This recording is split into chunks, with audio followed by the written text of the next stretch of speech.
Chapter 8, What's Really True. This is a summation of the evolution of my spiritual awareness to show more directly how I have ended up to just be here in this moment as only this. Just being helps me immensely with my autism symptoms. No words can describe it really. No mind can know it. It is only an experience that shows us what we are not. All problems, questions, and answers disappear in this space.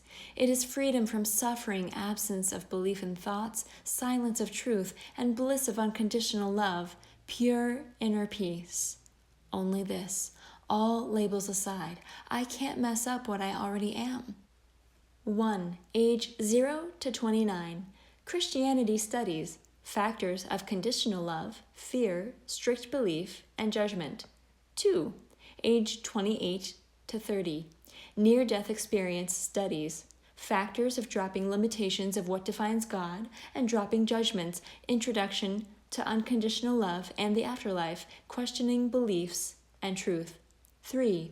Age 29 to 35. Metaphysical studies. Factors of dropping the idea there is only one path. Introduction to awareness and exploration of many alternatives to structured religion, including yoga, Ayurveda, meditation, energy, manifestation, spiritual philosophy, and reincarnation. 4.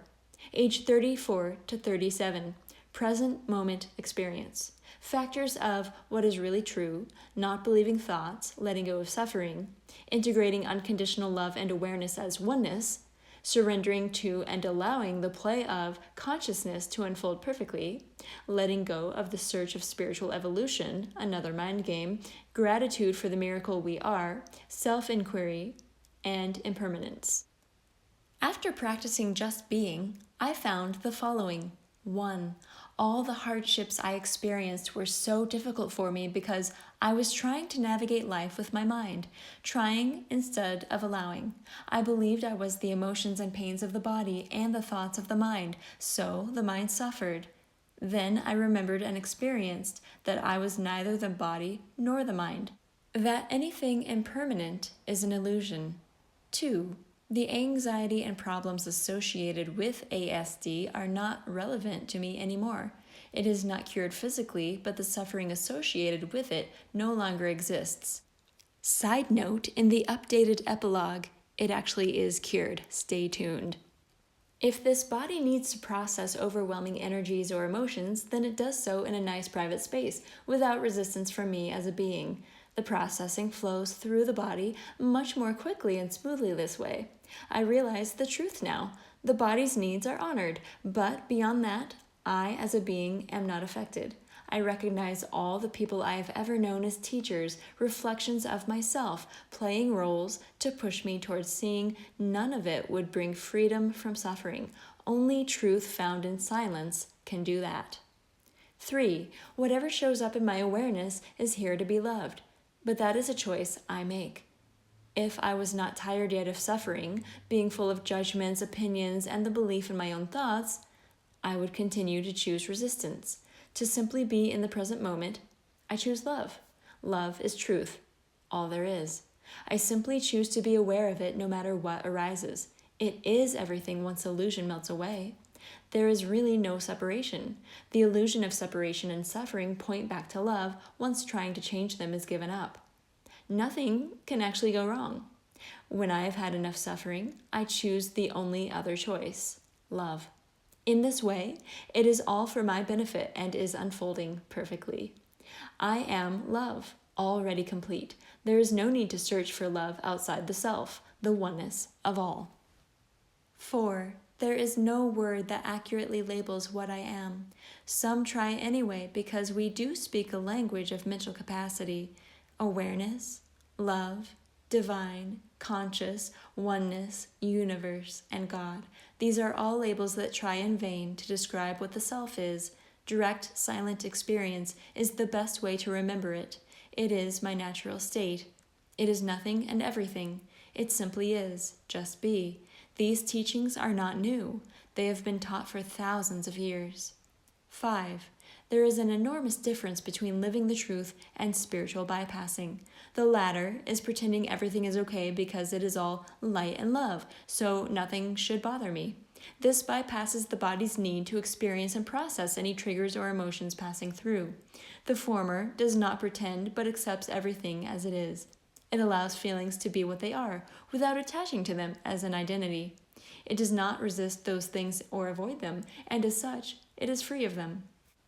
The middle ground of balance, of not judging whatever is here in the moment as good or bad, simply seeing it as it is a place of peace. Even the path to awakening doesn't quite do it justice. There is nothing to wake up to. No path. It is just here now. This present moment contains nothing and everything. All that is felt is appreciation for the conscious play, for what it is, just that, a fleeting dream where nothing can be lost or broken and there is nothing to be found or fixed. The only reason to write about it is to play a role this body has been given. It is an act of grace and trust in the unknown unfolding perfectly. Admitting to not knowing anything is very good. Knowing something involves the mind. Being requires no knowledge at all. The mind can never understand these things because it was not built for that. Whether I write a book, play solitaire, go for a nature walk, sit in a room with other beings, or meditate alone, it's all good. Just my being here as I am is divine. When I am meant to do something, it will happen on its own, and I will observe it happening. I have written many things and painted many pictures. I have created and destroyed them all. It makes no difference to me. Minimalism is a practice of non-attachment. It feels good. Is there perfection in imperfection? Absolutely. Even if a right angle appears perfect, we can zoom in a zillion times and see it is not perfect. The parameters of physical existence will not allow for perfection. It is about seeing beauty in what shows up, no matter how imperfect it may seem to the mind. In the present moment, there is no mind and nothing permanent. Unless the mind has a job to do, such as balancing a checkbook, it drifts to the past or future, the falseness of rumination, such as anger, depression, and anxiety. It does not have to be believed. Whether the issue is death, imperfect health, a failed relationship, being a victim of violence, the temptation to harm or make mistakes, emotional damage, physical damage, spiritual seeking without results, religious judgments, lack of self-love, grief, worry over family, worry over the problems of the world, not feeling love from sources outside oneself, poverty, anger, depression, anxiety, or nothing going right, all these problems are simply a symptom striving for love. It is a striving to live with an open heart. These problems lose relevance in the present moment, the only unchanging thing in existence. They played their role of forcing the mind to know what will not bring an end to suffering. None of the seeking will. That is why truly awake beings are so happy all the time. It's not so serious anymore. What a relief!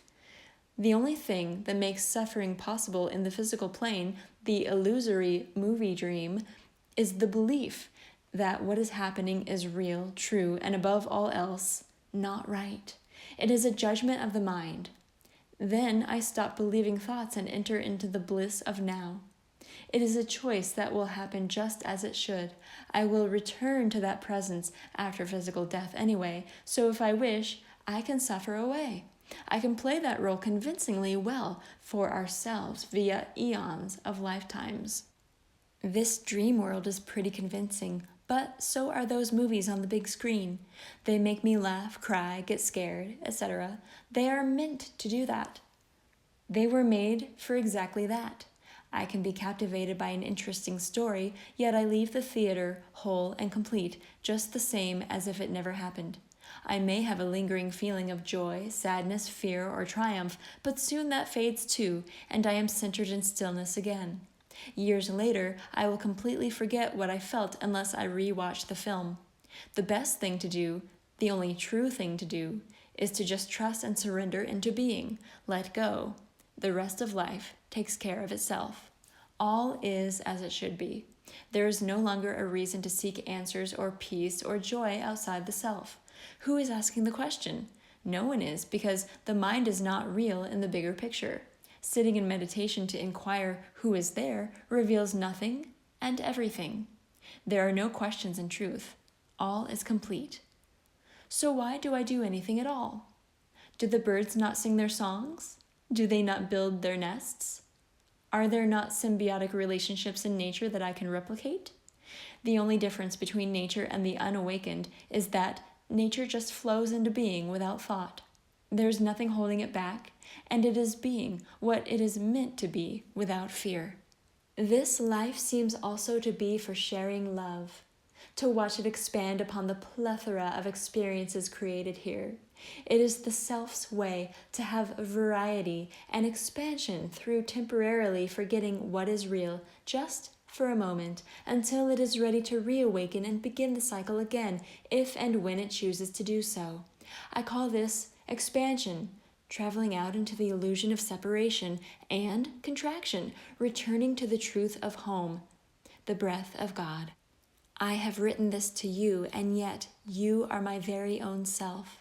Thank you. May we be blessed beyond our wildest dreams. Love, Julie.